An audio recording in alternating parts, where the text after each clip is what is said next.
Hello and welcome back to my YouTube channel.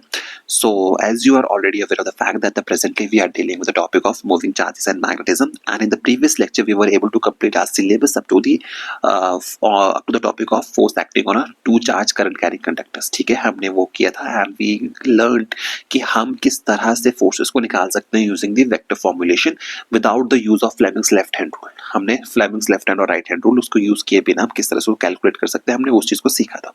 ठीक है. So today what we gonna do is हम क्या करेंगे, हम आगे कंटिन्यू करेंगे और आज हम क्या सीखेंगे. We gonna move on with the topic of torque acting on a current carrying coil in a magnetic field. ठीक है. So before we start with this topic मैं आपको एक इन्फॉर्मेशन देना चाहता हूँ that today is your last lecture on this series. आज आपका सिलेबस फाइनली वाइंड अप हो जाएगा and tomorrow what we gonna do is we gonna start with some basic questions.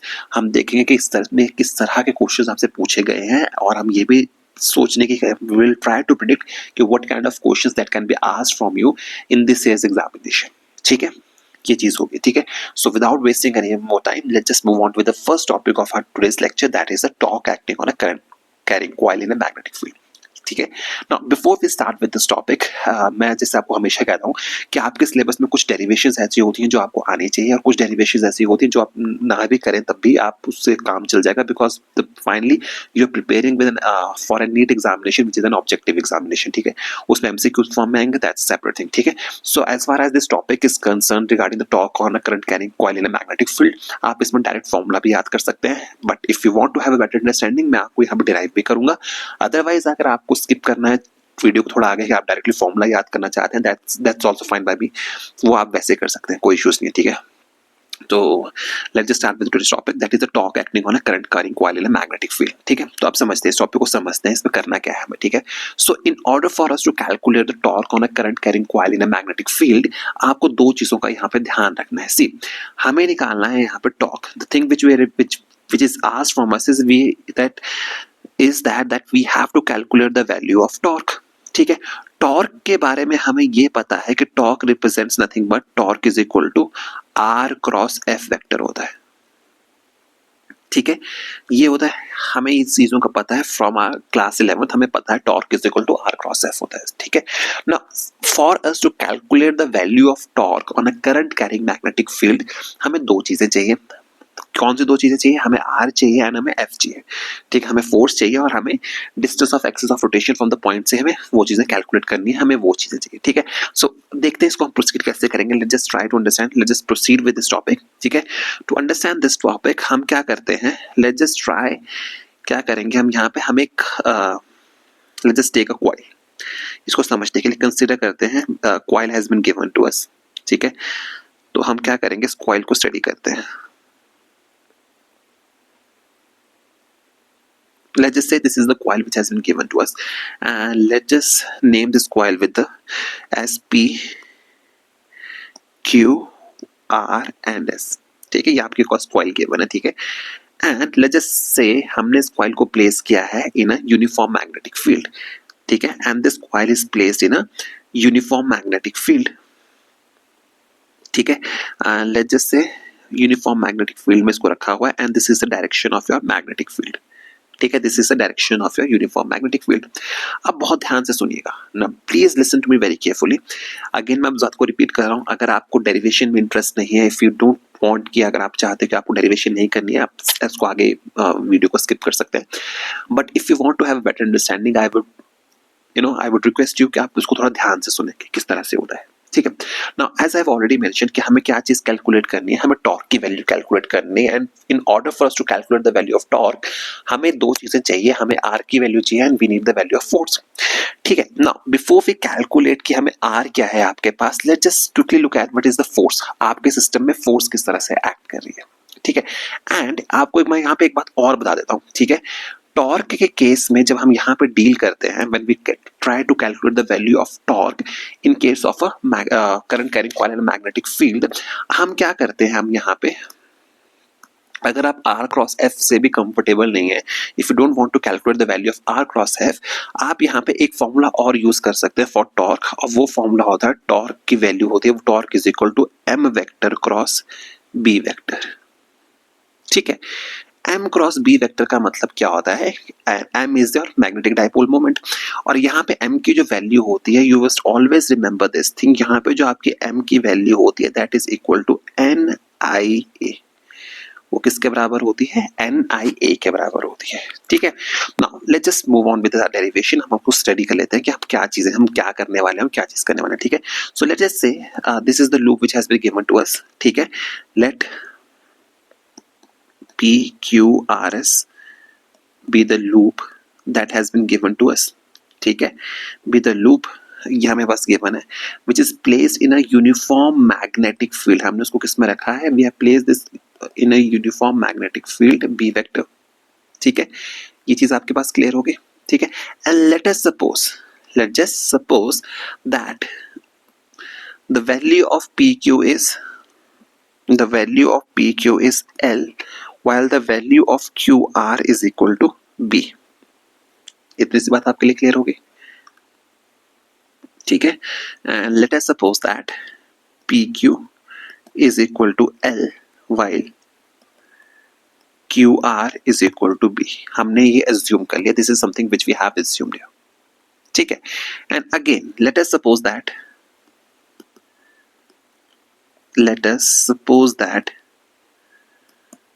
theta is the angle between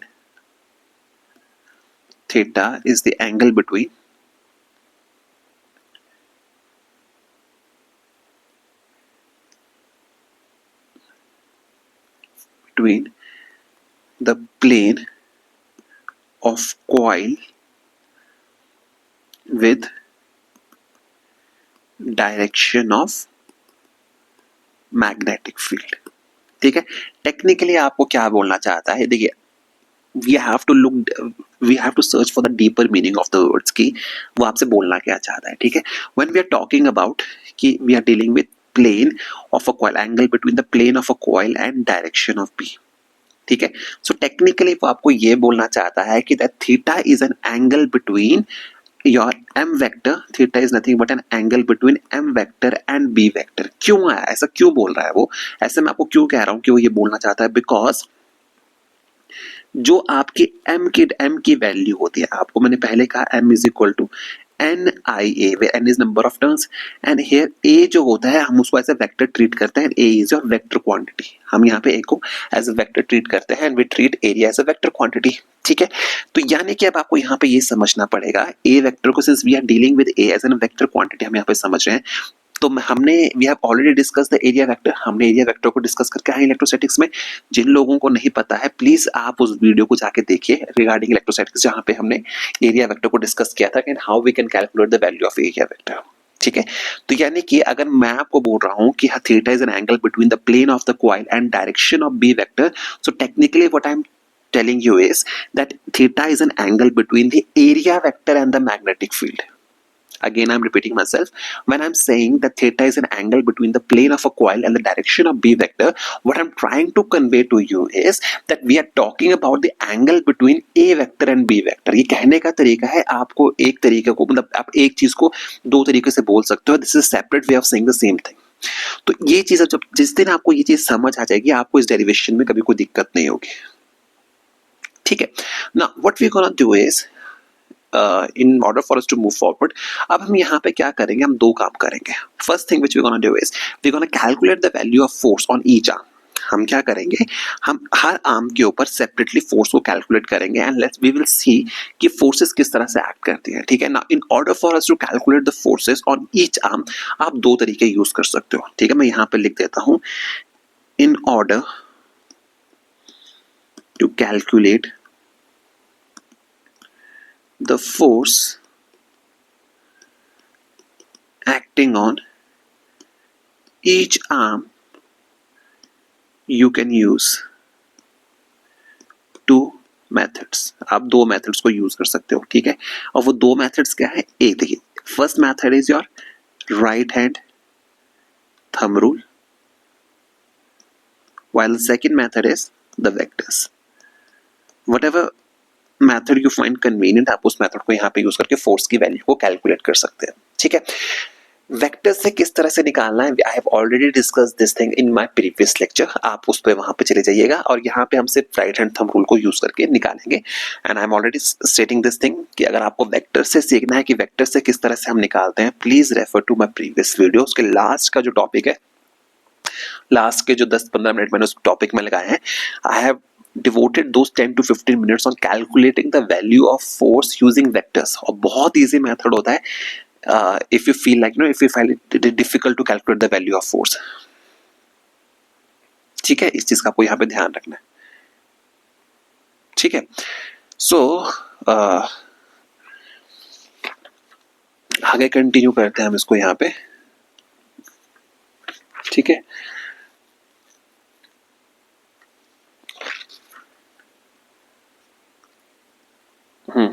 और sorry, यहाँ पे एक चीज का आपको यहाँ पे ध्यान रखना है कि यहाँ पे वो राइट हैंड थंब रूल से नहीं निकलती डायरेक्शन, फोर्स की डायरेक्शन आपकी निकलती है with the help of Fleming's left hand rule, with the help of Fleming's, with the help of Fleming's left hand rule। I'm so sorry about this thing। ठीक है, वो थोड़ा मैग्नेटिक फील्ड का confusion में चला गया था, इसलिए मैंने वहां पे वो लिख दिया था, but you have to use the Fleming's left hand rule या वेक्टर्स। ठीक है, आप जैसे भी कैलकुलेट करना चाहे आप कर सकते हैं। And I have already mention, I have always found the vectors are more convenient than Fleming's left hand rule, so it's a personal matter of personal choice। आप जैसे भी चाहे आप उसको यूज कर सकते हैं। ठीक है, now moving on to this topic. ठीक है, अब हमें पता है, अब एक चीज आपके पास यहाँ पे और आती है कि how we will be able to calculate the force. आप फोर्स को कैसे कैलकुलेट करोगे? So in order to calculate the force we will use the formula of I L cross B, I L cross B factor, हम इसको use करेंगे। ठीक है, क्योंकि हमें पता है कि the force on a conductor inside a magnetic field is given by the formula of F is equal to ILB, हम उसको यूज करेंगे यहाँ पे। ठीक है, तो हम क्या करेंगे, किस तरह से इसको कैलकुलेट करेंगे, देखिए उसको समझते हैं। ठीक है, सबसे पहले we will try to take the value of QR। पहले हम QR को समझते हैं। we'll try to understand the values of the forces which are acting on the QR। ठीक है, now see, I have already mentioned that the magnetic field is uniform and it is acting along this direction। This is your direction of magnetic field। हम क्या करते हैं, यहाँ से B और A को, L को रिमूव कर देते हैं। ठीक है, ये have already made this sure कि आप उसको उस तरह से रख सकते हैं, कोई दिक्कत नहीं है। ठीक है, now this is the direction of your magnetic field। ठीक है, and let us suppose the direction of the current in this loop is like this। This is your direction of the current in this loop। ठीक है, अब ध्यान से देखिएगा, since this is the direction of your current I and this is the direction of your magnetic field, so according to the Fleming's left hand rule, जो आपकी force की value आपको यहाँ पे मिलेगी वो आपको यहाँ पे मिलेगी, in this direction मिलेगी। क्लियर होगी इस बात? If you have some difficulty regarding this, please make sure आप वेक्टर्स वाला फॉर्मुलेशन देखें, आपको वहां से चीजें समझने में बहुत ज्यादा आसानी होगी। ठीक है, similarly when we try to calculate the value of magnetic or force on this arm R and S। ठीक है, अगेन हम इसी रिजल्ट को वापस यूज करेंगे, फ्लेमिंग्स लेफ्ट हैंड रूल को। The direction of magnetic field is like this. ठीक है, ये बात क्लियर होगी, and this is your direction theta. ठीक है, so the current is in this direction, magnetic field is in this direction, so according to the Fleming's left hand rule, force की direction आपको मिलेगी यहाँ पे। ठीक है, let's just say this is your force F2 vector, this is your force F3 vector। ठीक है, similarly हम क्या करते हैं, we try to calculate the value of the force or the direction of the force acting on arm PS। PS पे किस तरह से काम करती है हम उसको स्टडी कर लेते हैं। So this is the direction of the current shown by an arrow। The magnetic field is in which direction? The magnetic field is in this direction। Clear होगी this बात? This is the direction of current। So this means that according to Fleming's left hand rule, the direction of the force will be along this direction। Let's just say this is your F4 vector। This is your F4 vector, this is your magnetic field vector। ठीक है, and let's say this is your theta। ठीक है, again अब जरा इस पे चलते हैं, on arm PQ। If this is the direction of your magnetic field and this is the direction of your current, then the direction of your force acting on the particle is on this wire is given by F1 vector, and let's just say the direction of that thing is along इस तरह से। ठीक है, so In this diagram we can clearly see that, अब बहुत ध्यान से देखिएगा, in this direction, in this diagram we can clearly see that F2 is equal to F4 because the direction of F2 is opposite to that of F4. ठीक है, अब आपको पता है magnitude of F2 is equal to F4. ठीक है, but the direction of F2 is opposite to direction of F4. So what happens is, this implies F2 will cancel F4. F2 और F4 आपस में कैंसिल हो जाएंगे. ठीक है, theta भी मैंने आपको बता दिया, थीटा भी क्या होता है आपके पास. ठीक है, सो ये बातें आपके पास यहाँ पे आ गई. आई होप इतनी सी बातें आपके लिए क्लियर हो गई. ठीक है, अब बहुत ध्यान से और चीज को देखिएगा. ठीक है, now let's just take in order for me to calculate the values of F3 and F4. अब F और F3 4 के बारे में मैं आपको एक बहुत इंटरेस्टिंग बात बताता हूँ. प्लीज मेक श्योर आप इसको बहुत ध्यान से देखिएगा. ठीक है, so when we are calculating the values of F2 and F4, जब हमने F2 और F4 को calculate किया, we see that the direction of rotation, or rather I should say the line of orientation, the line of reference for both these F2 and F4 was same. इन दोनों के लिए जो आपकी line of reference थी वो same थी. But in case of your F1 and F2, remember this thing, in case of F1 and F3 vector, the line of reference is not same, but the magnitudes of F1 and F3 are same. This implies that no net force is acting on the rectangular frame. No net force is acting on the rectangular frame. ठीक है, but since the line of reference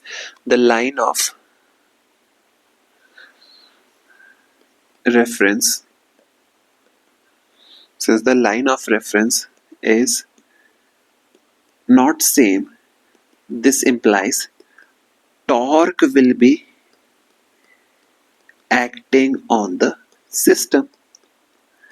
अब क्योंकि system पे torque act कर रहा है, क्योंकि system पे क्या एक्ट कर रहा है, आपका टॉर्क एक्ट कर रहा है. What does this mean? क्योंकि सिस्टम पे अब आपका टॉर्क एक्ट कर रहा है, this means that, this implies that rotation will be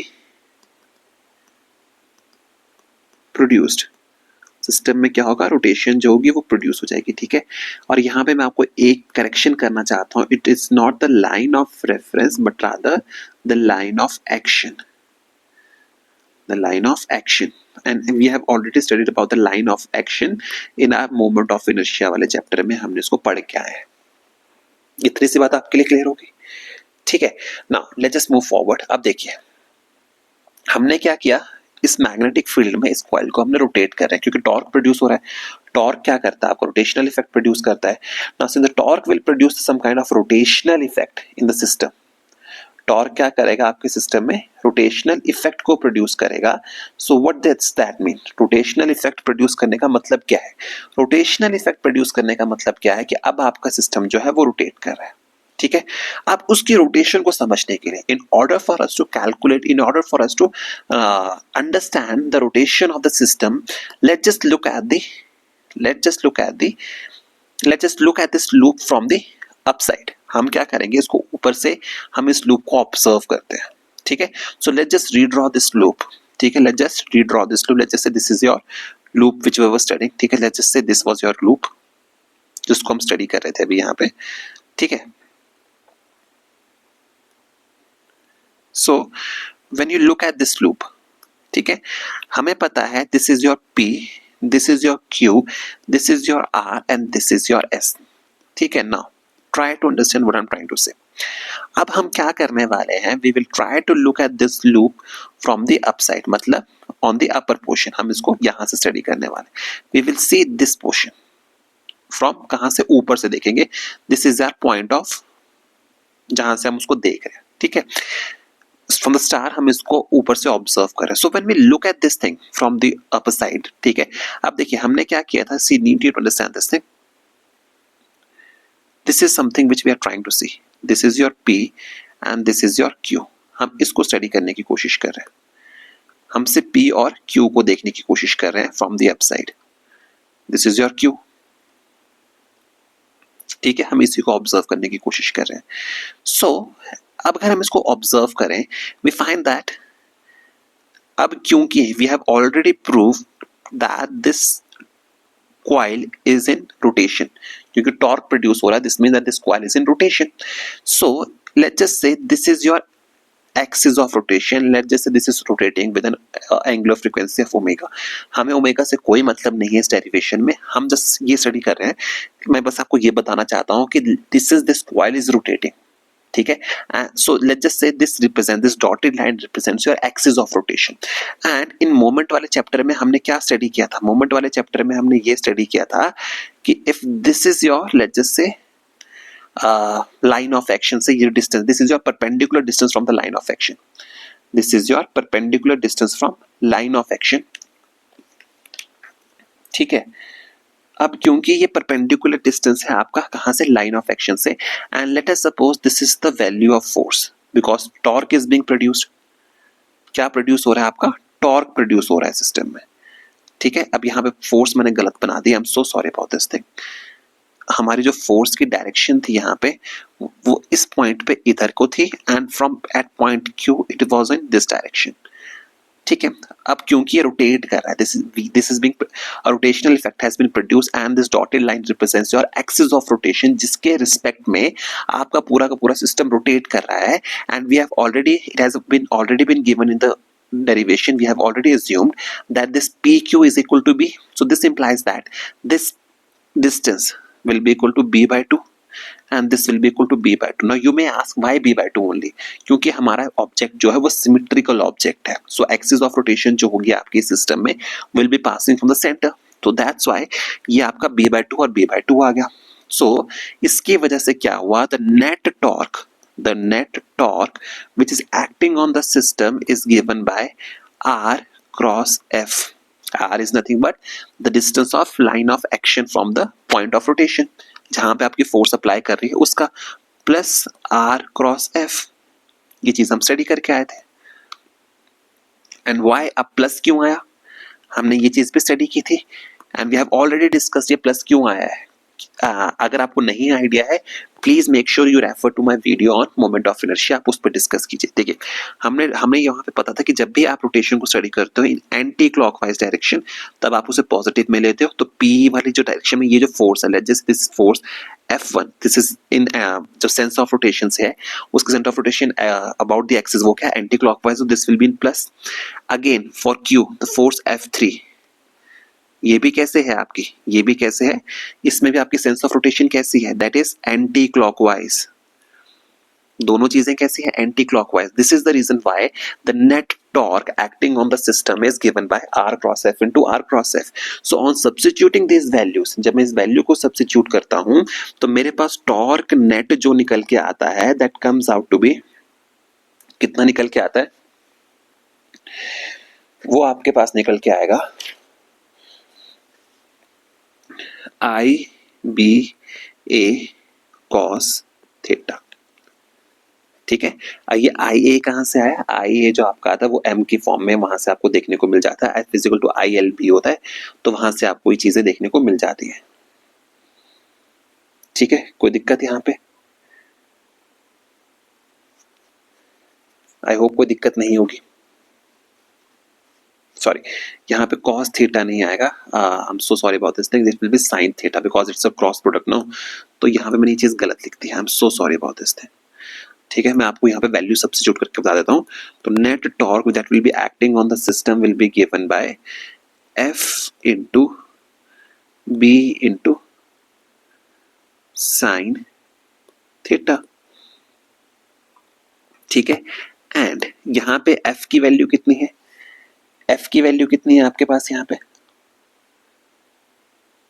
जो आपके पास यहाँ पे f की वैल्यू है that is equal to I L B into B into sine theta, because F is equal to I L B हमने पहले कैलकुलेट किया हुआ है, ठीक है। And we have already mention, आपने यहाँ पे प्रूव भी किया है कि F two is equal to ये भी चीज है, ये कैंसिल हो जाती है। And we have already prove that the magnitudes of, इस चीज का भी ध्यान रखना, the magnitudes of F one and F two are same, ये भी चीज हमने प्रूव की हुई है यहाँ पे, ठीक है। सो आपके पास आ जाएगा, यह चीज आ जाएगी। तो this equation can be written as F is equal to I B into L into B of sine theta. ना दिस एल बी, अब आपको यहाँ पे ध्यान रखना, ये एल बी क्या रिप्रेजेंट करता है, area. This will be equal to area. So आपकी जो इक्वेशन बन के आएगी वो आएगी I B A sine theta, ठीक है। And this entire result is for one singular loop. So if there are n number of loops, then the torque acting on the system will be given by NIBA sin theta. ठीक है. So this is your personal choice. आप क्या करना चाहते हैं, आपकी personal choice है. If you want to remember this result you can remember this result, but for better understanding of this result मैंने आपको ये समझा दिया है कि चीज किस तरह से काम करती है. ठीक है. अगर आपको फिर भी दिक्कत हो, आप क्या कीजिएगा, अपनी रेफरेंस बुक स्टडी कर लीजिएगा. And if you still find this topic difficult, आपको समझ नहीं आए, प्लीज कमेंट सेक्शन में बताइएगा. I will solve this derivation for you. ठीक है. और अच्छे से मैं आपके लिए डेरिवेशन सॉल्व कर दूंगा. ठीक है. नाउ आपके पास अब आ गया टॉर्क का फॉर्मूला, आपके पास आ गया. वो कितना निकल के आया, NIBA sin theta where n is the number of turns in the system. ठीक है. Now let's just look at some special cases of this. अब इसके कुछ स्पेशल केसेस को स्टडी करते हैं. ठीक है. When we talk about the special cases, अब इस रिजल्ट को मैं थोड़ा सा मॉडिफाई कर लूं. After that we will talk about the special cases. Now torque is equal to NIBA sin theta. ठीक है. And I have already mention that I into A represents your magnetic dipole moment. ठीक है. वो किसको represent करता है, वो M को रिप्रेजेंट करता है. ठीक है. वो किसको रिप्रेजेंट करता है, आपके M को रिप्रेजेंट करता है. तो आपके पास जो फाइनल रिजल्ट निकल के आएगा that will be equal to N M vector cross B vector. ठीक है. आप इस रिजल्ट को भी डायरेक्टली याद कर सकते हैं. इट्स अप टू यू, आप उसको किस तरह से डील करना चाहते हैं, दैट्स योर पर्सनल चॉइस. ठीक है. Now let's just look at some special cases. अब आपको यहाँ पे चीज समझनी पड़ेगी कि ये चीजें किस तरह से काम करती हैं. ठीक है. So when we look at this cases, ठीक है, स्पेशल केसेस की अगर हम बात करें तो स्पेशल केसेस में हम यहाँ पे स्टडी कर सकते हैं. किस चीज को स्टडी कर सकते हैं, पहले मैं आपको ये बता दूं, प्लीज मैं आपको ये बता देता हूँ. This is your magnetic dipole moment which is equal to NIA. अगर मैं n को वैसे रखूं that's a separate thing. And B represents your magnetic field. B represents your magnetic field. आपने इस चीज का यहाँ पे ध्यान रखना है. और थीटा हमने पहले ही क्लियर कर लिया. Theta represents the angle between M and B, plane के बीच में. वो चीजें हम ऊपर पढ़ के आ चुके हैं. ठीक है. Now let's just calculate but when will be the value of tau will be maximum. So remember tau will be maximum. ये कब maximum होगा, when we look at this equation. अब हमें पता है कि tau is equal to M B sine theta होता है. So this will be maximum when sine theta will be maximum. जब आपका साइन थीटा मैक्सिमम होगा. और साइन थीटा मैक्सिमम कब होगा, जब आपको साइन थीटा की वैल्यू होगी 1. दैट मीन्स साइन थीटा की वैल्यू कितनी होनी चाहिए, 1. तो साइन थीटा की वैल्यू 1 कब होती है, for theta should be equal to 90 degrees. Therefore torque is equal to MB. This represents your maximum value and this is the value when angle between M and A is 90 degree. ठीक है. Similarly, tau will be minimum. Tau minimum कब होगा, tau का minimum तब होगा जब tau MB sin theta, ये क्या होगा, ये minimum होगा. और ये minimum कब होगा, ये minimum होगा for 0 degrees and pi के लिए. यहाँ मैं बोल सकता हूँ 0 या 180 डिग्री के लिए, बिकॉज जब वो पैरेलल या एंटी पैरेलल होगा. When M and B are parallel और एंटी पैरेलल होगा. इस चीज का भी आपको यहाँ पे ध्यान रखना है, ठीक है। आई होप ये बात आपके लिए यहाँ पे क्लियर होगी, ठीक है। Now let's just look at some special references, ठीक है। Now this is something which is very important for you, जो मैं आपके लिए यहाँ लिखने वाला हूँ। This results are very very important for you, ठीक है। इस चीज को हम यहाँ पे स्टडी कर लेते हैं, because questions can be asked from this topic, ठीक है। यहाँ पे लिख लेते हैं what kind of inferences we drew from the above derivation, ठीक है। तो यहाँ पे लिख लेते हैं the first thing is that the net magnetic force on a current loop, the net magnetic force on a current loop in a uniform magnetic field is zero, but torque may or may not be zero, ठीक है। This is a very important result, मैं आपको पहले बता, this is a very very important result. So please इस पे थोड़ा ध्यान गौर फरमाइएगा कि whenever we are trying to calculate the torque on a uniform magnetic field, inside a uniform magnetic field on a किसी भी loop पे, so you should always remember that the net magnetic force, you must always represent that the net magnetic force is always zero। इस चीज का आपको ध्यान रखना है। बट टॉर्क में और मे नॉट बी जीरो, ठीक है। इसको मैथमेटिकली कैसे लिख सकते हैं, that F net will be equal to zero. कब होगा ये, ऑलवेज। बट टॉर्क में और मे नॉट बी जीरो, ठीक है। इस चीज का आपको यहाँ पे ध्यान रखना है, ठीक है। Now let's just look at the next point.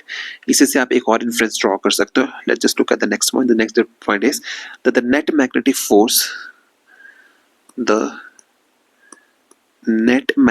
force on a current loop in a non-uniform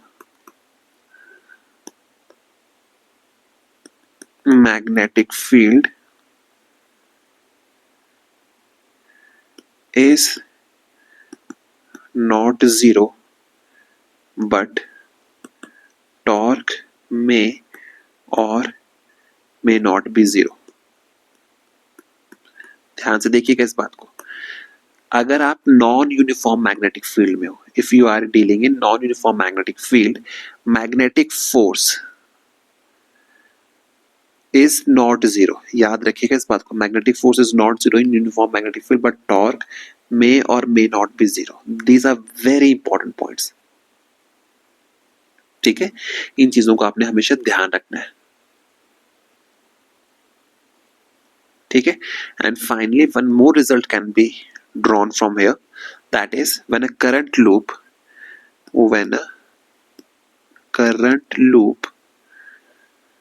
is in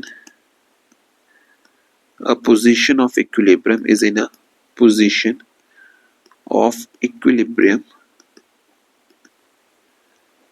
in a uniform magnetic field, then net magnetic force as well as torque on current loop is zero। इन तीनों points का आपने ध्यान रखना है। When you are in equilibrium position, everything will be zero. Both torque as well as net magnetic force will be zero, ठीक है। तो आई hope आपको ये वाला टॉपिक अभी यहाँ तक समझ में आ चुका होगा। If you feel like if you are missing something, अगर आपको ऐसा फील होता है कि आपको कहीं पे कुछ दिक्कत आ रही है, सो प्लीज आप मुझे कमेंट सेक्शन में बताइएगा। I will try to solve that problem for you, ठीक है। So as I already mention, आपको डेरिवेशन करनी है नहीं करनी है, that's up to you. Just remember the result and remember this points. because these are very important points. Okay, now let's just move on to the next topic, that is your moving coil galvanometer. The next topic which we're going to deal with is your moving coil galvanometer. Moving coil galvanometer. ठीक है, moving coil galvanometer. This is the next topic which we're gonna deal with today. ठीक है, now before we start with this topic, ठीक है, हमें ये पता होना चाहिए कि galvanometer एक्चुअली होता क्या है.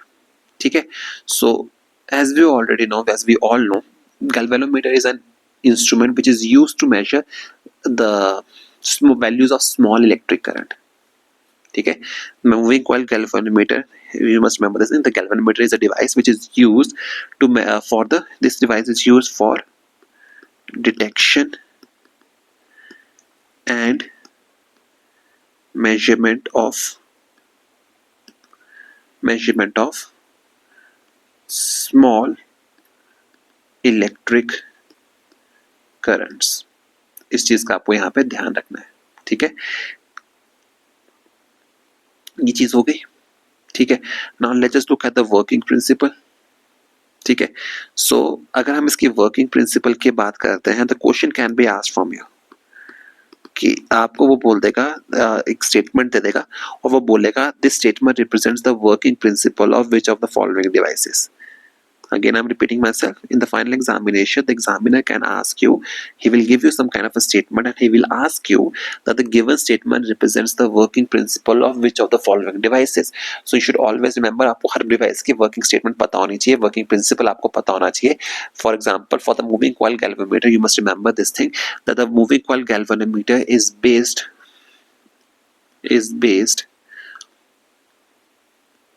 on the fact that when a current carrying coil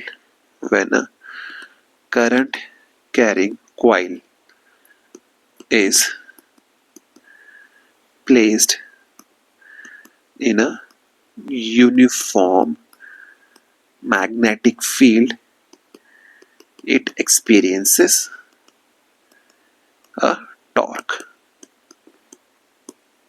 ठीक है, इस चीज का आपको ध्यान रखना कि when current carrying coil is placed in a uniform magnetic field, it experiences the torque. It is a working principle for your galvanometer. ठीक है, now again आपको मैं एक चीज बता देना चाहता हूँ, इट्स अप टू यू. अगर आप इसकी वर्किंग सीखना चाहते हैं, आप बुक से पढ़ लीजिएगा, कोई डाउट्स नहीं है, एक्स्ट्रा नॉलेज कभी हार्म नहीं करेगी आपको. ठीक है, बट मैं आपको यहाँ पर एक चीज बताना चाहता हूँ जिसके लिए मुझे यहाँ पे हेल्प चाहिए होगी, इसके सर्किट डायग्राम की. ठीक है, इट्स अप टू यू, आप सीखना चाहें, मतलब ये चीज मैं चाहता हूँ कि आप सीख लें. ठीक है, this is something which I want you to understand. ठीक है, सो इसलिए मैं आपके लिए यहाँ पे डायग्राम लेके आया हूँ. So this is something which you need to know. आपको ये चीज बहुत अच्छे से समझनी पड़ेगी कि यहाँ पे होने वाला क्या है, because a PYQ, when I was going through the PYQs of this chapter, I saw a question which was asked on the type of magnetic field that is being produced in a moving coil galvanometer. ठीक है, सो इसलिए मैं आपको यहाँ पे चीज लेके आया हूँ to make you better understand कि वो PYQ क्यों पूछा गया था and why that PYQ was asked regarding the magnetic field that is being produced inside this moving coil galvanometer. ठीक है, सो मैं आपको बता देता हूँ, this is the diagram which represents your moving coil galvanometer. This diagram represents your moving coil galvanometer. This coil represents your moving coil galvanometer. अब देखिए इसको समझते हैं. The point which I want you to understand. ठीक है, so you have to be very careful about this thing. Now let's see कि मैं आपको क्या समझाना चाहता हूँ. ठीक है, ये आपका moving coil galvanometer है, आपको इसकी बाकी कंस्ट्रक्शन आप पढ़ते रहिएगा, बट जो मेन पॉइंट है वो जो आपको बताना चाहता हूँ वो समझिए. ठीक है, so let's just take a look at the lower end of this coil. ठीक है, so when we look at the lower end of the coil, ठीक है, we see that the lower end of the coil is connected to one end of a spring S dash. The one end of the lower coil is connected to the spring S dash. दिख रहा है हमें. ठीक है, while the other end is connected of this elastic string is connected to terminal T2. ठीक है, फिर से मैं बात को रिपीट करता हूं, जब हम इस कॉइल को बहुत ध्यान से देखते हैं, जब हम पूरे सर्किट डायग्राम के लोअर सर्किट को ध्यान से देखते हैं, we find that this coil which is placed between this north pole and the south pole, ठीक है, this coil is connected to a spring S dash, ठीक है, and the other terminal of the spring S dash is connected to terminal T2, उसको आपने T2 पे connect किया हुआ है, ठीक है। नाउ रिमेंबर दिस थिंग, यहां पे मैं आपको बताना चाहता हूं, L रिप्रेजेंट्स योर, L क्या है आपका, सॉफ्ट आयरन कोर है, is your soft iron core. This is your one of the PYQs. आपसे PYQ में पूछा जा सकता है और इस साल भी पूछा जा सकता है that the core of a moving coil galvanometer is made up of soft iron. इस चीज का आपको ध्यान रखना है. This is a very important question. This is a very important question in itself, that the core of a moving coil galvanometer is made up of soft iron core. ठीक है, and remember for a moving coil galvanometer this core may be spherical और cylindrical, this core can be spherical और this core can be cylindrical, ठीक है, ये दोनों shapes में हो सकती है, तो इस चीज का आपको ध्यान रखना है। और आपको यहाँ पे एक चीज का और ध्यान रखना है, दिस कैन बी स्फेरिकल और cylindrical for your rectangular coil, for your rectangular coil, मतलब अगर आपकी कॉइल रेक्टेंगुलर है, फॉर दैट केस जो आपके पास सॉफ्ट आयरन कोर होनी चाहिए of a moving coil galvanometer, for rectangular coil the core of the moving coil galvanometer can be either spherical और वो क्या हो सकती है, cylindrical हो सकती है। Let me repeat myself, कि अगर आपका जो moving coil galvanometer है उसकी जो कोर है जिसको हम यहाँ पे L से रिप्रेजेंट कर रहे हैं, वो जो कोर है वो स्फेरिकल हो सकती है या सिलेंड्रिकल हो सकती है, मगर वो होगी कब, इस शेप में कब होगी, जब आपकी जो कॉइल है वो रेक्टेंगुलर है, जैसे आपको यहाँ पे इस डायग्राम में PQRS1 आपको दिखाई दे रही है, PQRS1 जो आपको वहां पे दिखाई दे रही है, ठीक है, ये बात होगी, ठीक है। अब आपको यहाँ पे ये भी ध्यान रखना है दैट दिस एंटायर सेटअप, ठीक है, दिस एंटायर सेटअप जो भी आपका कॉइल का है, ठीक है, ये सारा का सारा सेटअप जो होता है इसको आप रखते हो किसके अंदर, इसको रखते हो in between the magnetic field, ठीक है, क्लियर हो की बात। और आपने इस कॉइल को, इस सॉफ्ट आयरन कोर को इस तरह से रखा होता है कि जो रेक्टेंगुलर कॉइल होती है वो that does not touch this coil, sorry this core, again I am repeating myself, आपने कोर ले ली, कोर को आपने सिलेंड्रिकल या स्फेरिकल चूज किया on the basis if the coil which are using is rectangular in shape, अब हम rectangular coil को लेके चल रहे हैं, so our soft iron core can be of spherical shape और cylindrical shape, in this diagram we are using a cylindrical iron core को हम यूज कर रहे हैं, ठीक है। अब ध्यान से सुनिएगा मेरी बात को, this entire setup of your coil and your soft iron core, इसको आप रखते हो बिटवीन टू मैग्नेट्स के बीच में रखते हो which produces a magnetic field, ठीक है। बट यहां पे आपको एक चीज का ध्यान रखना है कि आपकी जो कॉइल है, you must always remember this thing that your coil should never touch your soft iron core, the coil should never touch your soft iron core, क्योंकि if that coil will touch your soft iron core तो उसकी rotation proper नहीं होंगी, उसकी rotation में hindrances आएंगी, तो we don't want that thing, हम चाहते हैं कि वो कॉइल जो है वो फ्रीली रोटेट कर पाए, so for the free rotation of the coil हम क्या करते हैं, हम इस तरह से उसको बनाते हैं कि आपकी कॉइल जब रोटेट करे वो आपके सॉफ्ट आयरन कोर के साथ टकराए ना, ठीक है, तो आपको यहाँ पे ध्यान रखना है ना। अब यहाँ पे जो लास्ट जगह PYQ जो मुझे नजर आया था दैट वाज कि the magnetic field link with the coil, the magnetic field linked with the coil is radial, कैसी है, रेडियल है, इस चीज का आपको ध्यान रखना है, दिस इज योर PYQ, ठीक है। एंड रेडियल होने का मतलब क्या है, रेडियल होने का मतलब आपके लिए ये है, please make sure you remember this thing, when we say that the field associated with the coil is radial, it's a radial field, this means that the plane of the coil, this means that the plane of the coil, this means that the plane of the coil in all positions remain parallel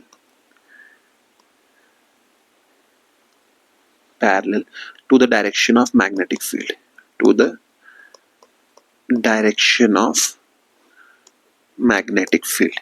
इस चीज का आपको हमेशा ध्यान रखना है कि what is the meaning of this, कि what is the meaning of this radial magnetic field. ठीक है, ये बात क्लियर होगी आपके लिए? ठीक है, now let's just move forward. अब मैंने आपको यही चीज समझानी थी इसकी डेरिवेशन में, जो मैंने आपको समझा दी है। Now what we are gonna do is, अब आपको यहाँ पे एक चीज का ध्यान रखना है। किस चीज का आपको यहाँ पे ध्यान रखना है? अब वो आपको इस चीज का यहाँ पे ध्यान रखना है कि अब आपने ये चीजें कर ली, अब हम क्या करेंगे, because I only wanted you to explain, because the only thing which I wanted you to explain is, for me to explain you was that कि radial effective field, radial magnetic field होती है यहाँ पे produce होती है। This was the only thing which I wanted to teach you, इसलिए मैंने आपको वो डायग्राम बनाया और वो समझाया। ठीक है, now let's just look at the final result जो आपको यहाँ पे देखने को मिलते हैं। Let's just look at the final result जो इसके आपके पास निकल के आते हैं। नाउ रिमेंबर वन थिंग, ठीक है, जो भी आपको यहाँ पे रिजल्ट यूज करना है, द फाइनल रिजल्ट दिखाते हैं moving coil galvanometer that comes out to be in the shape of that the I is equal to K over NBA of theta. ठीक है, theta is nothing but the deflection, आपको इस चीज का यहाँ पे ध्यान रखना है। Now we can replace this K over NBA with, इसको हम रिप्लेस कर सकते हैं विद G, इसको हम रिप्लेस कर सकते हैं with G। This gives us I is equal to G theta. ठीक है, and G is your constant. ठीक है, and this G is known by another name and this is known as your galvanometer constant. Galvanometer constant. Again I am repeating myself, हमने अब क्या है, derivation पे हमने फोकस नहीं किया, we directly remember the results. हम क्या करेंगे, हम डायरेक्टली इसके रिजल्ट्स को रिमेंबर करेंगे for the final examination, because again I am repeating my self, this is an objective examination. यहाँ पे कुछ ही डेरिवेशंस ऐसी हैं which you should remember for your final examination, because those help you in solving your numerical problems. But ये जो derivation है ये आपको हेल्प नहीं करती, यहाँ पर डायरेक्ट रिजल्ट्स ही आपको हेल्प करते हैं। So that's why we are dealing with this the direct results, हम यहाँ पर डेरिवेशंस नहीं कर रहे। जो डेरिवेशंस आपके लिए इंपॉर्टेंट होती है मैं आपको पहले बता देता हूँ। ठीक है, and this derivation is not important for you. ठीक है, this is your galvanometer constant and this is a constant. ठीक है, अब यहां से ये पता लगता है, this results give you another important result that I is proportional to theta. I is proportional to theta. Now remember this thing. This means that if I is proportional to theta, this implies that the deflection produced is proportional to, this implies that deflection produced is proportional to, deflection produced is proportional to the current flowing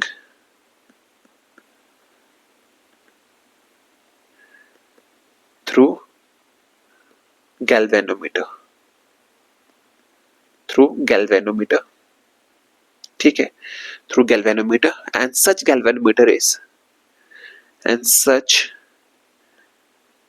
galvanometer has a linear scale।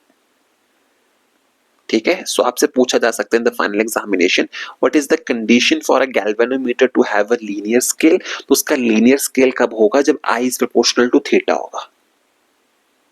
ठीक है, इस चीज का आपको यहाँ पे ध्यान रखना है। अगेन समझ के बात को, अब इसमें आपको दो इंपॉर्टेंट टर्म्स भी आपको समझनी पड़ेंगे which are related to the galvanometer. The first term which you should remember is your deadbeat galvanometer. That is your deadbeat galvanometer. ठीक है, तो हमें पता होना चाहिए डेडबीट गैल्वेनोमीटर क्या होता है। देखिए ध्यान से सुनिएगा इस बात को। ठीक है, अब हुआ क्या, लेट्स जस्ट से आपने क्या किया,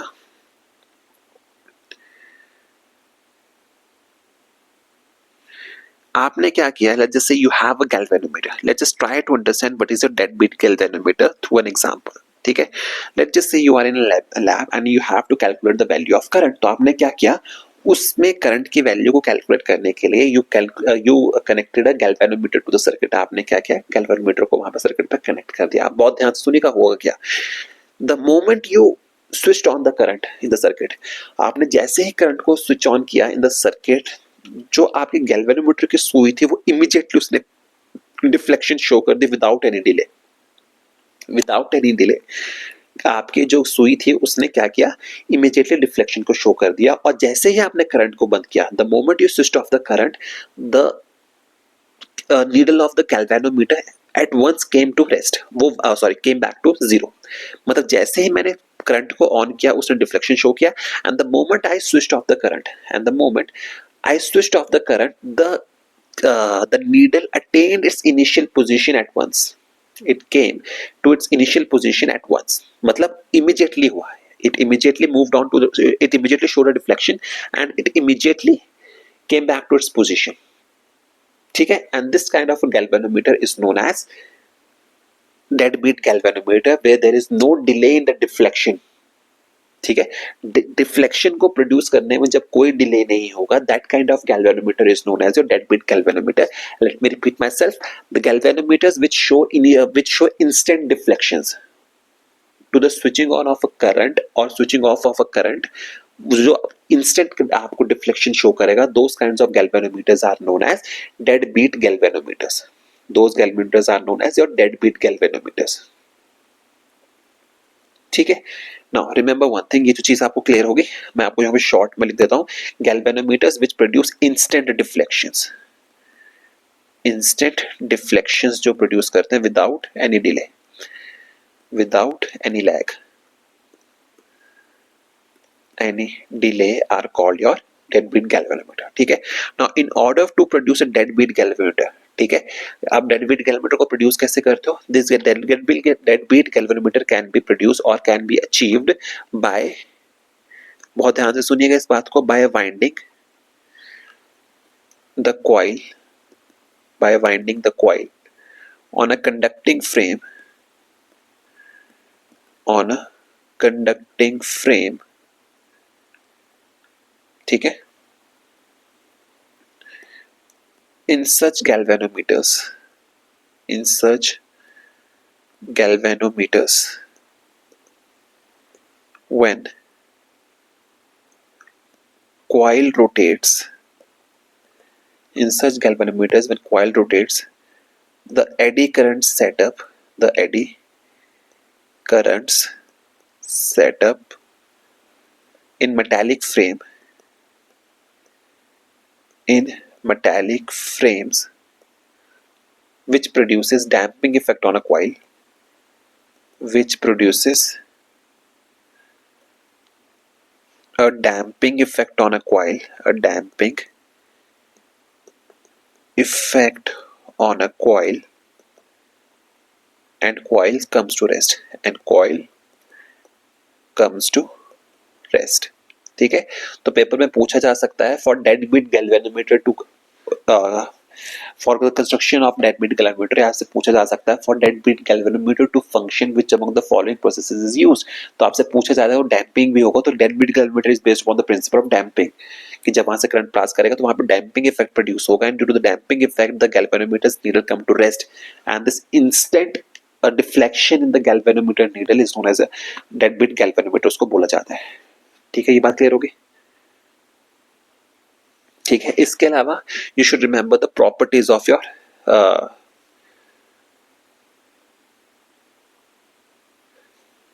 इसके अलावा आपको एक चीज का और भी ध्यान रखना है, that is properties of suspension of galvanometer. हमने क्या कैसी, this is your suspension wire,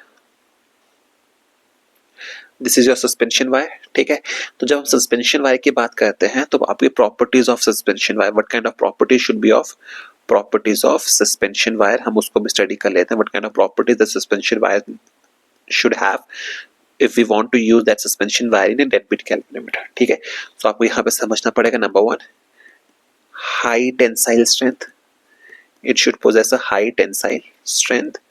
इस चीज का आपको ध्यान रखना. प्लीज आप इन चीजों को डायरेक्टली पेपर में याद करके जाइएगा, वहां पे आपके पास चॉइस नहीं होगी, आपको चीजें पता होनी चाहिए. ठीक है, high electrical conductivity. Okay, third thing which they should have, it should be rustless with time, मतलब रस्ट नहीं लगनी चाहिए उस पे.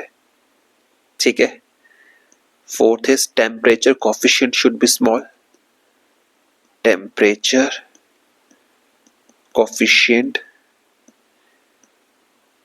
should be small. ठीक है, and finally one more thing, restoring torque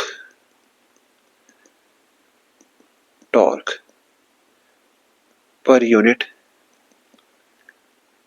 twist should be small. Clear होगी इतनी सी बात है? ठीक है, ये चीज हो जाती है। इसके बाद आपके पास एक टॉपिक और आता है, that is your current sensitivity, और other I should say in this topic we will be studying about the sensitivity of galvanometers. ठीक है, so let's just look at the sensitivity of galvanometers. ठीक है, so इसको समझने के लिए, in order for us to understand the sensitivity of galvanometer, पहले आपको समझना पड़ेगा सेंसिटिविटी का मतलब क्या है, what does the word sensitivity means in this case. ठीक है, बाय सेंसिटिविटी मींस कि आप कितने प्रोन हो, you need to understand this thing. ठीक है, अब मुझे क्या करना है, you need to understand this thing कि in galvanometer I have to calculate the value of current. ठीक है, तो मैं चाहता हूं कि मुझे ऐसा गैल्वेनोमीटर मिले कि जैसे ही मैं करंट की वैल्यू को ऑन करूं, it should show a deflection without any time lag. Without any time lag, it should show a deflection. That means it should be highly sensitive to the value of current. जैसे ही current की वैल्यू है वैसे वहां पे हो जाना चाहिए।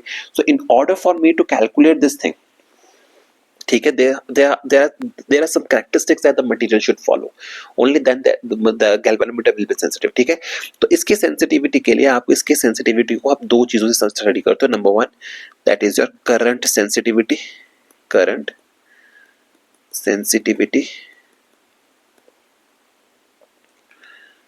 ठीक है, so when we talk about the current sensitivity, हम थोड़ा करंट सेंसिटिविटी को समझ लेते हैं before moving on to the put that voltage sensitivity. उस पे मूव करने से पहले just try to understand the current sensitivity होती क्या है। So the current sensitivity is defined as the deflection produced, is nothing but the deflection produced in a galvanometer, in a galvanometer when a unit current flows through it, when a unit current flows through it, when a unit current flows through it। ठीक है, तो आप current sensitivity को define कैसे करते हो, when a unit current flows through it, मतलब कितनी डिफ्लेक्शन प्रोड्यूस हो रही है जब यूनिट करंट फ्लो कर रहा है। So you should remember this thing that the current sensitivity I of S is given as theta over I, is given as theta over I।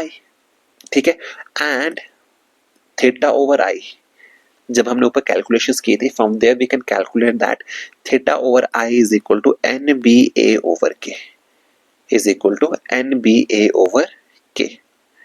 So always remember this thing। ठीक है, इसके basis पे you decide the sensitivity of your galvanometer। The current sensitivity of a galvanometer is decided on these parameters। ठीक है, similarly we can calculate your voltage sensitivity। हम क्या calculate कर सकते हैं, we can calculate our voltage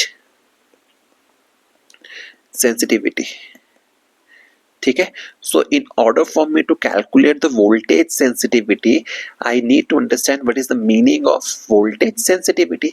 तो voltage sensitivity को मैं कैसे डिफाइन करता हूं, तो for me the voltage sensitivity of a galvanometer is defined as the deflection produced, is defined as the deflection produced in galvanometer, in galvanometer when unit voltage is applied across the terminals of galvanometers, across the terminals of galvanometer। कब आती है, when unit voltage is applied across the terminals of galvanometer।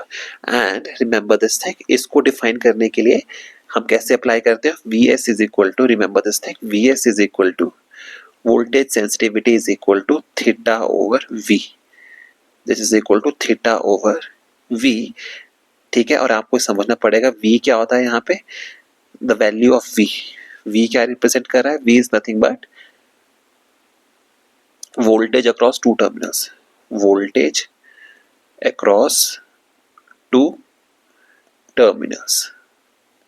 So let's just say if we apply a voltage and it produces a deflection theta, तो जब उस deflection theta को मैं divide कर दूंगा जो वोल्टेज मैं अप्लाई कर रहा हूँ, that will give me the value of voltage sensitivity.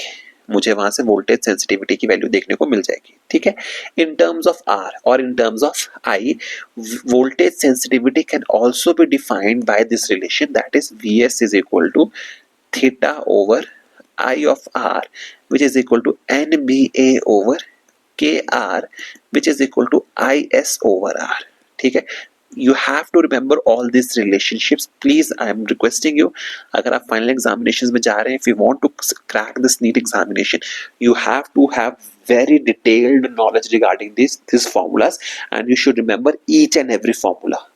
Without these formulas, you won't be able to attempt your 100% of the paper.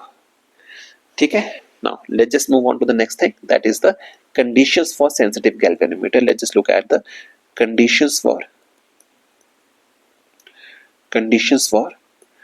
sensitive galvanometer. Let's just look at this thing. Okay, what are the conditions for sensitive galvanometer? ठीक है, तो इसको study कर लेते हैं. What are the conditions for sensitive galvanometer? ठीक है, तो देखिए what are the conditions for sensitive galvanometer.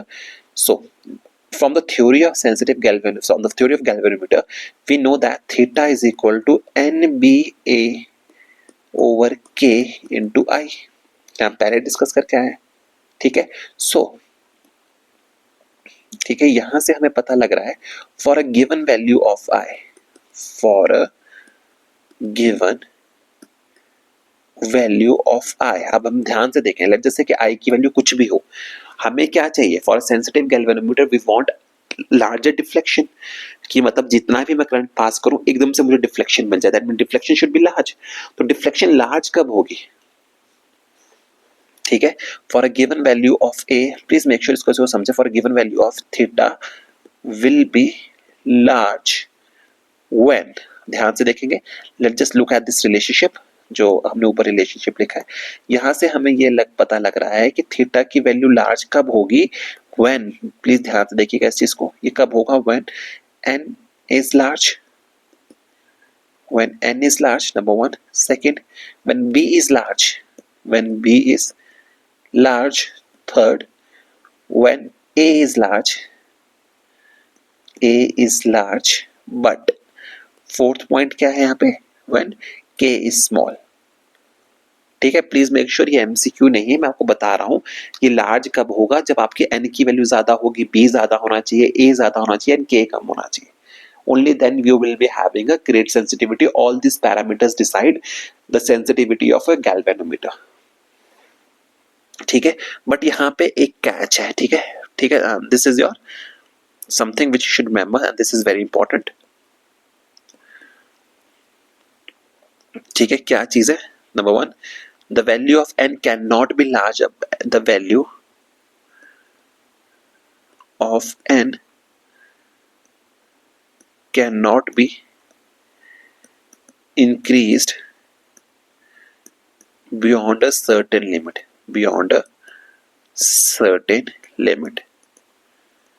ठीक है, इस चीज का आपको यहाँ पे ध्यान रखना है. अब आप पूछेंगे ऐसा क्यों? ऐसा नहीं है ना कि for example if I have to increase sensitivity, मैं n को इनफाइनाइट नहीं कर सकता, because if I want a very sensitive galvanometer, so let's just say if I put n is equal to infinite, what will it mean? क्या, तो इसका मतलब क्या होगा कि आपके वो जो आपकी डिफ्लेक्शन है क्या वो इनफाइनाइट हो जाएगी, क्या वो डिफ्लेक्शन बहुत ज्यादा हो जाएगी? ठीक है, बिकॉज अब आपको समझना पड़ेगा ऐसा क्यों नहीं होता. beyond a certain limit, because when n becomes very large, when n becomes very large, तब होता क्या है, the resistance of the galvanometer बहुत ज्यादा हो जाती है. The resistance of galvanometer becomes very large, and also the galvanometers become bulky. Galvanometers become bulky. ठीक है, तो आपसे पेपर में डायरेक्टली पूछेगा कि why can the value of N can not be increase beyond a certain limit. तो आपसे हो सकता है कि वो ऑप्शन में रेजिस्टेंस ना दे, but he will say that galvanometer will become bulky. तो इस ऑप्शन को भी आप टिक कर सकते हो because both these are valid point. Because resistance becomes very large and the galvanometer becomes bulky. These are the very important points. इस चीज का आपको यहाँ पे ध्यान रखना है. Similarly, इसको इंक्रीज करने के लिए मैं बी को इंक्रीज करना चाहता हूँ. बी को इंक्रीज करने के लिए मैग्नेटिक फील्ड को इंक्रीज कर लीजिए using horseshoe magnet. Second third point इसमें आपको समझना पड़ेगा, एक चीज और समझनी पड़ेगी कि आपको क्या इंक्रीज नहीं कर सकते. The value of A can not be increase beyond a certain limit. A can not be increased beyond certain limit. अब मैं इसको क्यों नहीं इंक्रीज कर सकता beyond certain limit? You have to understand this thing. ठीक है, इफ ए, बिकॉज ऐसा क्यों होता है? बिकॉज इसको यहां लिख देता हूं. बिकॉज इसको मैं क्यों नहीं लिख सकता? बिकॉज अगर मैं ए को बहुत ज्यादा कर दूंगा, if I increase the value of A beyond a certain limit, what will happen? The magnetic field will not remain uniformed. ठीक है, आपको समझना पड़ेगा. तब ये क्या होगा? The coil will not be in a uniform magnetic field. The coil will not be in a uniform magnetic field. इस चीज का आपको ध्यान रखना है. मतलब कॉइल जो होगा आपको यूनिफॉर्म मैग्नेटिक फील्ड से बाहर निकल जाएगा. और दूसरा रीजन क्या होगा? कॉइल बिकम्स बल्की. कॉइल बिकम्स बल्की. इस चीज का भी आपको यहाँ पे ध्यान रखना है. ठीक है, और उसके अलावा द वैल्यू ऑफ के can be decreased. The value of K can be decreased. अब आपको यहाँ पे एक चीज का और ध्यान रखना है. The one thing which you should always remember this thing, what are the factors on which the value of K depends? ठीक है, so you remember the value of K. The value of K जो होती है, that depends on the nature of the material used. That depends on the nature of material used. Material used. ठीक है, and अब आप material की बात करते हैं, तो आप जो मटेरियल यहाँ पे यूज करते हैं फॉर सस्पेंशन के लिए, the material which you use is of quartz और फॉस्फर ब्रॉन्ज. ठीक है, इन चीजों का आपको यहाँ पे ध्यान रखना है.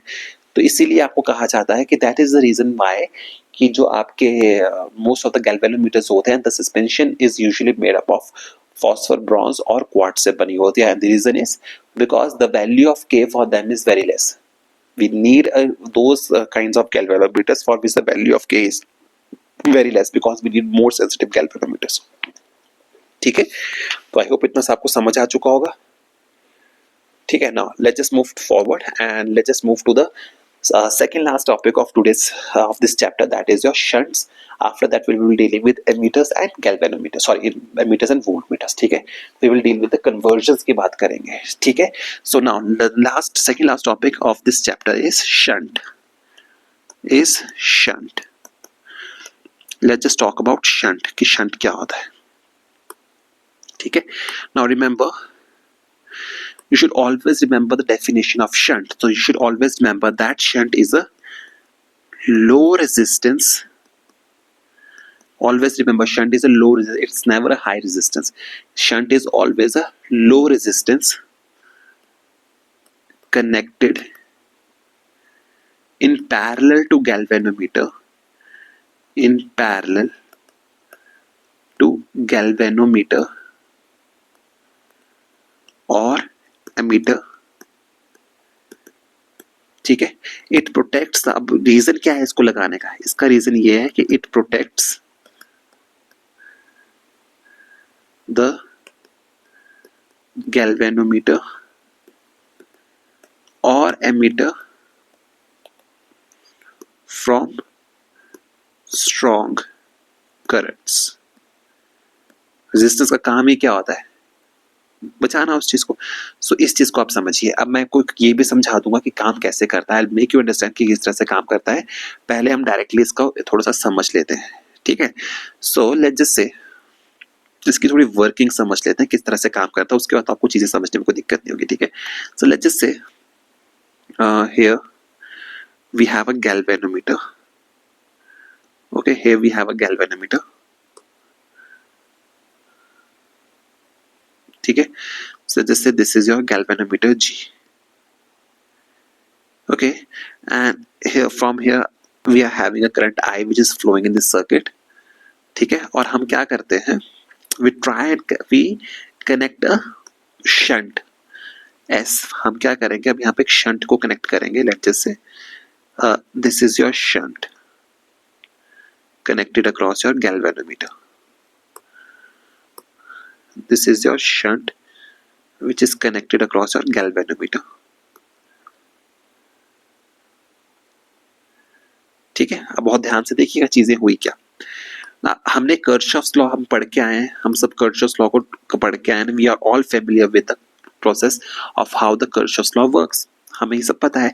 So let's just this is the value of current which is flowing through this circuit and when it reaches this node, जब इस नोड पे पहुंचता है, this value this current this gets distributed into two branches.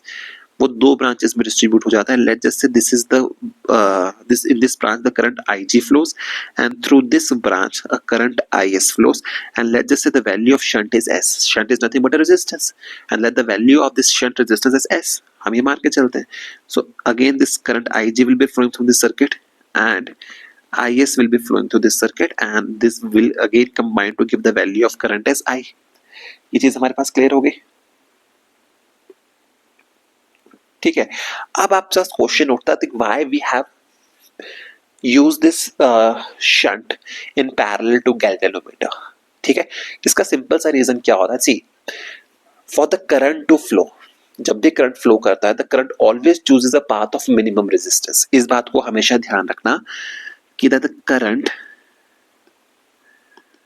Always chooses a path of minimum resistance, of minimum resistance. This is a very important point. आपको ये चीज अगर आपको पता है तो आप इस चीज को बहुत आराम से समझ सकते हो, ठीक है। This is the very important point, ठीक है। अब क्या होता है ना, as I have already mention, as I have written here that the current always chooses a path of minimum resistance. जहां पे उसको रेजिस्टेंस मिनिमम होगी करंट उस पाथ से फॉलो करेगा। So let's just say the value of current is very high and we have connected it in series to a galvanometer. हमने क्या किया, हमें galvanometer से हमें current pass कर रहे हैं and let us assume the value of current is very high, and if the value of current is very high there is a high probability that it will damage our galvanometer. So in order for me to save my galvanometer, what I will do is I will connect a low resistance in parallel to galvanometer. Now what will happen then? So when I will connect this low resistance in parallel to galvanometer, the majority of the current will flow through this shunt. अब ऐसा क्यों होगा? Because since the value of the shunt is very low, value of the shunt is very low when compared to the resistance of a galvanometer, the current will choose, the maximum current will choose a path of minimum resistance, and and in this case the current IS will flow from this shunt S. समझ आई बात? Current क्या करेगा, path of minimum resistance को choose करेगा, and that's why this shunt has the minimum resistance. तो क्या होगा, the maximum amount of the current will choose to flow from this path. So in this way your galvanometer will be saved. इसकी वजह से आपका galvanometer जो होगा वो सेफ रहेगा और आपका करंट जो होगा आराम से इस पाथ से फॉलो कर सकता है, ठीक है। तो ये डायग्राम आपको हमेशा याद रखना है। शुड आप इस डायग्राम को अगर हम बहुत ध्यान से देखें, we find that current I is equal to IS plus IG, ठीक है। ये चीज होगी। एंड फ्रॉम ओम्स लॉ, जब हम ओम्स लॉ को यूज करेंगे हम इस पे से सब कुछ वैल्यूज को कैलकुलेट कर सकते हैं, and we get the relation of IG is equal to I over S over G plus S.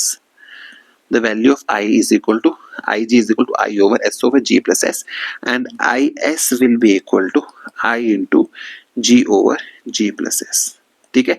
इस चीज को आप ऐसे भी याद कर सकते हो कि when in a parallel circuit, when the circuit is in parallel, when the resistances are connected in parallel, और आपके पास दो ही रेजिस्टेंसेस हो, that the current always flow in inverse ratio of their resistances. मतलब जब मुझे IG कैलकुलेट करना है तो ऊपर मैं S वाले रेजिस्टेंस लूंगा, और जब मैंने IS कैलकुलेट करना है ऊपर मैं G वाले रेजिस्टेंस लूंगा। इस तरह से आप इस चीज को यूज कर सकते हो। And again I am repeating my self, when the current flows in parallel, ये चीज हम पढ़ के आए हैं, when the current flows in parallel the current always chooses a path of minimum resistance. ये चीज हम पढ़ के आए हैं। सेकेंडली हम यहाँ पे एक चीज और पढ़ के आए हैं कि when the circuit is in parallel, when the resistances are connected in parallel, the currents always divide in the ratio of inverse, currents always divide in inverse ratio of the resistances। मतलब current की जो value होगी किस resistance से जो पास कर रही है, that will be in inverse ratio. तो इस चीज का भी आपको यहाँ पर ध्यान रखना है। मतलब अगर आपको IG कैलकुलेट करना है तो आपको S ऊपर रखना पड़ेगा, G प्लस S नीचे रखना पड़ेगा। IS कैलकुलेट करना है तो आपको G को यूज करना पड़ेगा। This is how you calculate this values. ठीक है, now let's just move on to the ammeter. ठीक है, this is now we have entered the last domain of this chapter, that is your ammeter and voltmeter. How we can convert a galvanometer into ammeter, and how we can convert a galvanometer into voltmeter, अब हम वो study करेंगे। So let's just go with the ammeter। ठीक है, so when we talk about the ammeter, please remember this thing, आपको पता होना चाहिए कि ammeter क्या होता है। ठीक है, so remember this thing, ammeter is nothing but a, लिख देता हूं मैं आपके लिए, ammeter is a low resistance galvanometer. It is nothing but a low resistance galvanometer. It is a low resistance galvanometer to measure current in a circuit, to measure a current in circuit. इस चीज का आपको हमेशा ध्यान रखना है। ठीक है, अब यहाँ पे आपको एक चीज का और ध्यान रखना है। For me if I want to convert my galvanometer into a meter, मुझे क्या करना है, मुझे सर्किट में शंट को लगाना है इन पैरेलल टू गैल्वेनोमीटर, जैसा हमने यहाँ किया था, जैसा हमने यहाँ किया था। सेम सर्किट डायग्राम बनता है। So you don't have to worry about this thing. ठीक है, बट मैं आपके लिए फिर भी एक बार बना देता हूँ इस चीज को। ठीक है, so let's just say this is your galvanometer. Here we have the shunt। ठीक है, here we have shunt। उसके बाद यहाँ से इसको यहाँ ले जाते हैं, just take here and we have the final circuit। ठीक है, so in order for me to convert a galvanometer to ammeter, मुझे क्या करना होता है, for me to convert a galvanometer to ammeter, मैं क्या करता हूँ, I connect a low resistance in parallel to galvanometer। ठीक है, remember this thing, in order for me to convert a galvanometer into ammeter, I have to connect a shunt in parallel to galvanometer। ठीक है, IG अगर यहाँ से flow कर रहा है तो आपको किरचॉफ्स लॉ से पता ही है, तो ये वैल्यू कितनी हो जाएगी, I minus IG।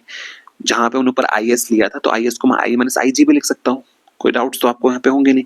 So again here will be have IG, here will be have I minus IG, and these will combine to give the value of current as I। Clear होगी बात को इतना। Again मैं यहां लिख देता हूं। ठीक है, to convert galvanometer into ammeter, connect shunt in parallel to galvanometer, और I should say a low resistance in parallel to galvanometer. Shunt की जगह आप लिख सकते हो low resistance in parallel, low resistance in parallel to galvanometer, and this low resistance in parallel is known as shunt। ठीक है, and if I have to calculate this value of S, तो जो S की value आपके पास निकल के आती है, वो S की वैल्यू आपके पास निकल के आती है, S is equal to IG over I minus IG into G। ठीक है, ये कहां से आई आपके पास वैल्यू, आप क्या कर सकते हो, for me to calculate the value of S, मैं यहाँ पे इस चीज को यूज करता हूँ, we can use this relationship, आप वहां से इस वैल्यू को कैलकुलेट कर सकते हो। ठीक है, सो यहाँ से क्लियर हो गया, S is equal to I G over I minus I G. ठीक है, with this relation I can calculate the value of S, that is shunt, to calculate the in order to get the desired value of current in the galvanometer। ये चीज यहां से clear हो जाता है। ठीक है,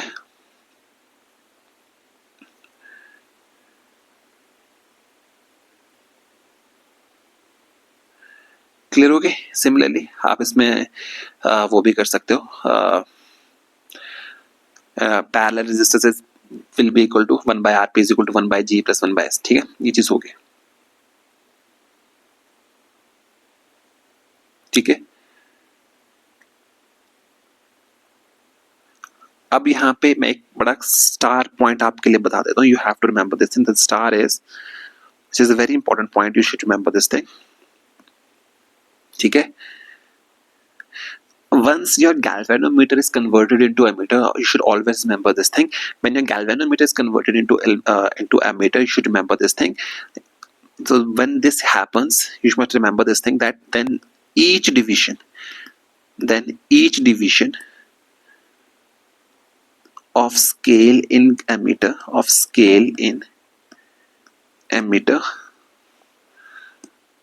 will show higher current than in galvanometer। ठीक है, मतलब जब मैंने उसको किस में कन्वर्ट कर दिया, एमीटर में कन्वर्ट कर दिया, it will show higher currents. वो चीज आपको समझनी पड़ेगी। ठीक है, and in this entire circuit the value of net resistance will be equal to 1 by RP plus 1 by G of S। ठीक है, इस चीज का भी आपको यहाँ पे ध्यान रखना है। ठीक है, now let's just move on to the next topic, that is your voltmeter. Next topic is voltmeter.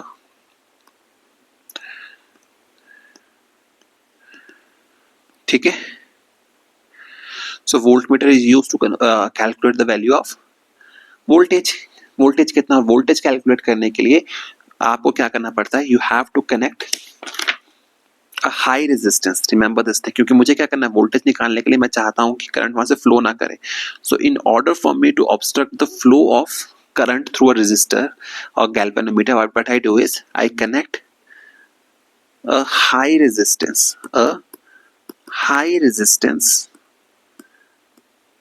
in series to galvanometer,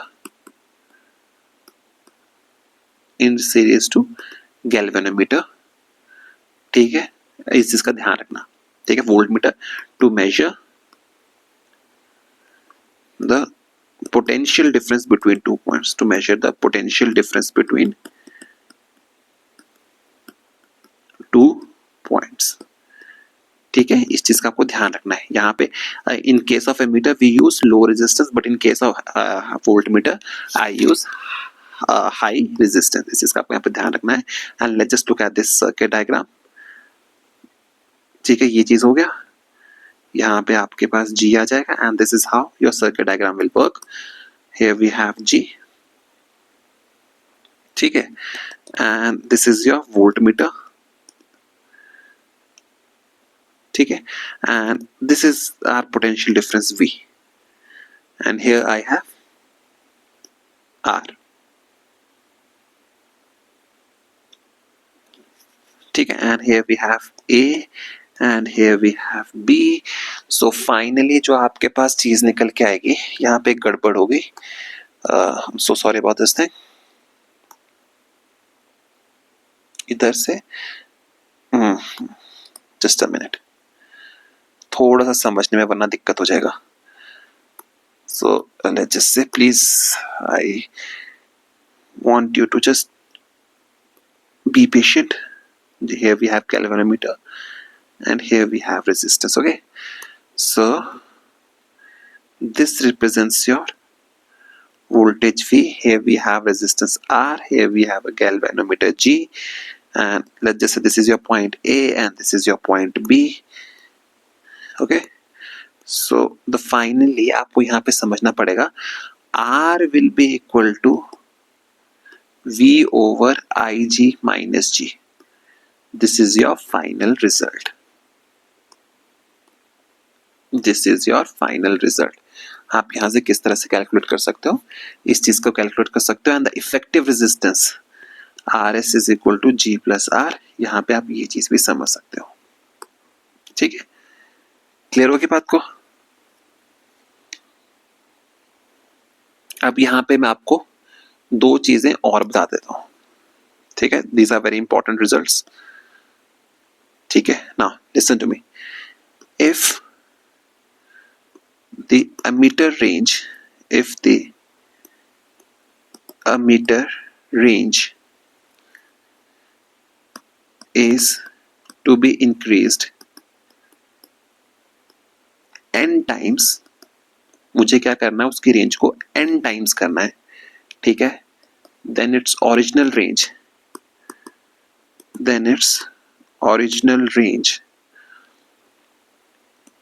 then जो मुझे शंट यूज करनी है, then the shunt which I should use is will be equal to n minus 1. This should be the value of the shunt which I should use if I have to increase the range of galvanometer, if I have to increase the range of ammeter n times.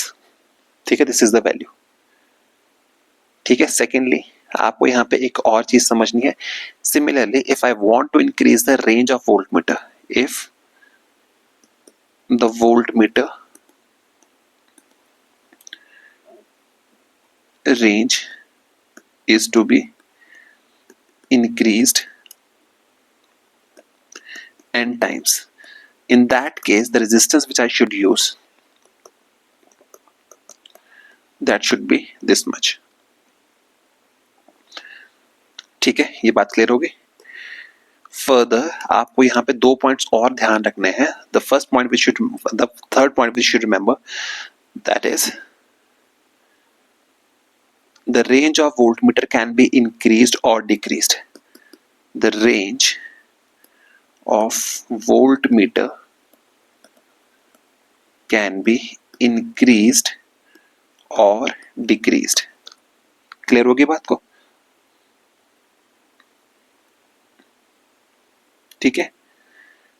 But the range of emitter